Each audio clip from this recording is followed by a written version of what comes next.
Good morning everyone. আমি উঠে গেছি। আমি আজকে একটু দেরি করে উঠেছি। উঠে দেখি আমার বোন মুড়ি ভাজছে পেঁয়াজ দিয়ে।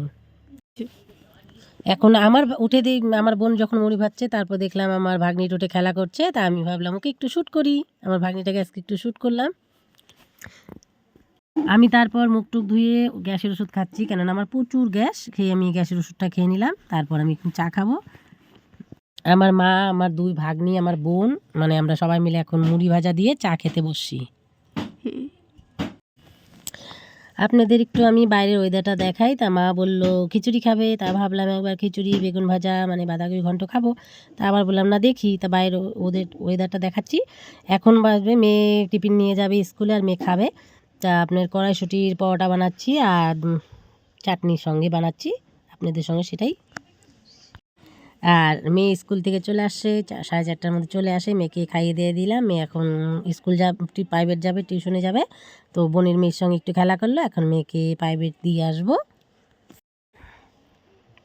মেয়েকে টিউশনে দিয়ে আসার পরে এখন আমি মানে রান্না করব। এখন মানে বানাবো আপনার বাঁধাকপি ঘন্ট। তো বাঁধাকপি ঘন্টটা মা বানাচ্ছে আর আটাটা বোন মাখিয়েছে। এখন এই রুটি বাঁধাকপির ঘন্ট হলো। সকালে টিফিনটা খাবো। ভাবছিলাম কি বানাবো। তা বোনকে বললাম, বোন বললো ডাল ফুলকপি সবজি। তাই আমি বললাম না, দেখি। তো একটা মাছওয়ালা দাদা আসছিলো, মাছ নিয়েছি, লোকাল রুই মাছ। তো আজকে আমি লোকাল রুই মাছটাকে দিয়ে সর্ষে বাটা দিয়ে মানে সর্ষে দিয়ে ঝোল করলাম আর বাঁধাকপি ঘন্ট বানালাম। এরপরে দেখুন খাওয়া দাওয়া আমার মেয়ে নিয়ে নিচ্ছে, আমার ভাগ্নিকেও দিয়েছি। এই যে আমার ছোটো ভাগ্নিটাকে আমার বোন খাওয়াচ্ছে মাছ ভাজা দিয়ে। ও তো মানে খেতে পায় না ঝোল টোল, মাছ ভাজা দিয়ে খাচ্ছে। এরপর আমি খাবো। তো আজকের ব্লগটা মানে এতটুকুই। এরপর অন্য ব্লগে আপনাদের সঙ্গে দেখা হচ্ছে।